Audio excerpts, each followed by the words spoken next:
For decades, high-end real estate was synonymous with these dense, glittering city centers. Luxury meant proximity to the skyline, defined by imported materials and the prestige of a central zip code. But those materials and square footages have become baseline expectations. The current market is shifting its focus toward a different kind of scarcity: physical space and the legal assurance of permanence. This chart tracks the trend. While price per square foot for traditional urban mansions has begun to plateau, estates with at least 5 acres bordering protected land are seeing a sharp increase in valuation. Investing in a traditional, hyper-dense location provides immediate access. You are steps away from the cultural hubs and conveniences that drive urban life. The trade-off is a lack of environmental control. In these zones, you are subject to the noise of neighbors and the constant risk that a new development will rise up and block your light or your view. Purchasing a high-priced home in these areas secures status, but it also secures a permanent seat in a high-status crowd. Historically, destination towns like Vail, Colorado, mirrored this urban density. This 1960s photo of the village clock tower shows a design centered around a compact, social pedestrian core. Buyers once fought to be as close to this center as possible, prioritizing social convenience and a short walk to the ski lifts above all else. Modern buyers are looking for something different.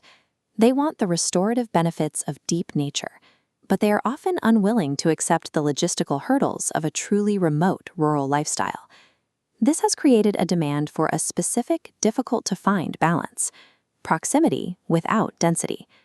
The goal is to retain the ability to use the village's amenities and slopes during the day, while having a completely silent, private retreat to return to at night.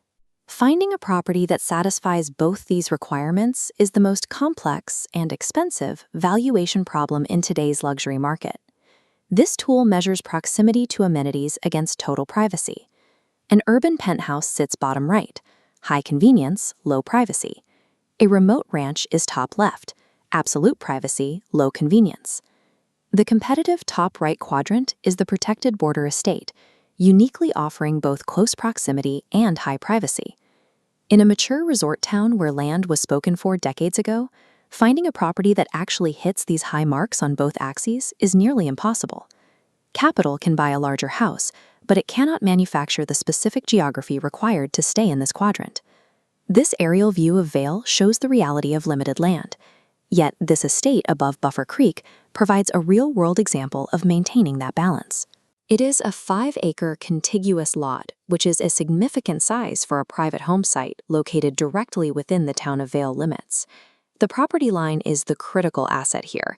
It borders legally protected U.S. Forest Service land and a designated nature preserve. This border functions as a permanent buffer.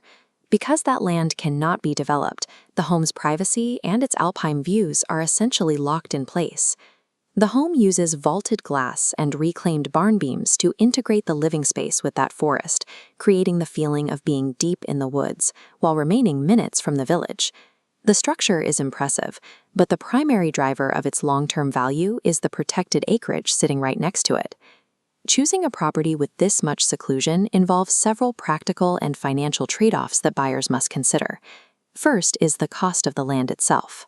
You are paying the high price per acre associated with a major resort center for what is essentially raw, quiet forest. Then there is the maintenance. Managing 5 acres in the mountains means handling heavy snow removal on private roads and maintaining significant infrastructure yourself.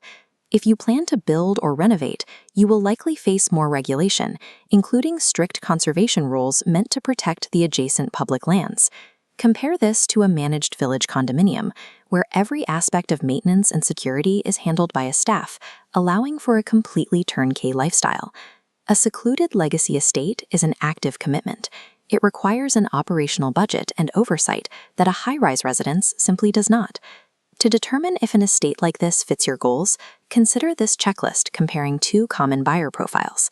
The legacy builder optimizes for things like family wellness, long-term privacy, and a quiet environment where they can recharge. For this person, the effort required to manage a large property is a fair price to pay for a level of quiet that can't be found in the village. The frictionless buyer, however, defines luxury as instant service.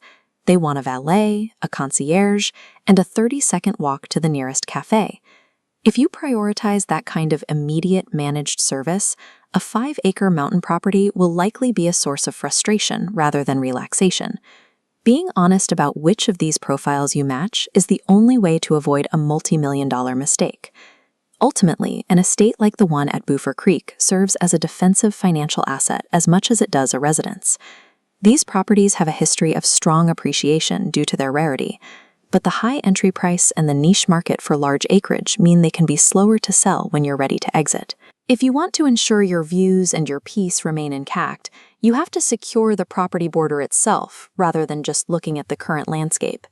In a world where high-end finishes can be replicated anywhere, true geographical seclusion is becoming the market's most finite resource. Architectural styles will change over time, but a legally protected buffer from the outside world is an asset that remains rare even as the surrounding area continues to develop.